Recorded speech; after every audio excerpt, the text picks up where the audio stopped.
আজকে আমি আপনারা যে কষ্ট করে এসেছেন তার জন্য আমার দলের পক্ষ থেকে আমি আন্তরিক শুভেচ্ছা জানাচ্ছি, ধন্যবাদ জানাচ্ছি।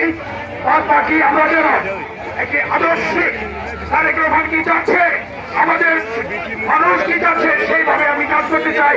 আপনারা যদি একমত হন, ইনশাআল্লাহ আমার বেশি সময় লাগবে না।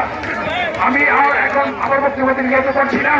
এখন আরেকটি কথা আমি বলে দেই, আওয়ামী লীগের 16 বছরে যারা নির্যাতিত হয়েছেন, সে যেই বড় মাপের নেতা হোক, তার থেকে শুরু করে মাটি পর্যন্ত যদি আপনাদের বাড়ি ঘর ব্যবসা সম্পত্তি যাদের হয়রানি হয়ে থাকে আপনারা ভুগে থাকেন, অবশ্যই আমাদের কমিটির কাছে 72 ঘন্টার মধ্যে আপনারা এটা লিখিত দেবেন, আমরা আইনি ব্যবস্থা করে তাদেরকে।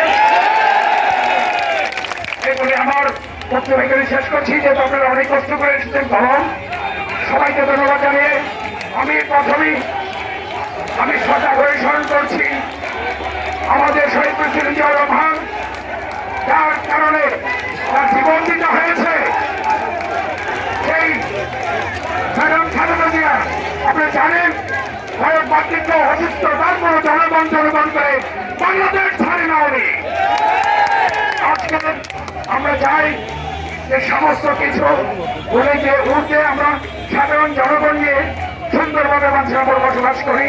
সেই আশা লক্ষ্যে আমি আমার বক্তব্য এখানে শেষ করছি। আল্লাহ হাফেজ, সবাই ভালো থাকেন,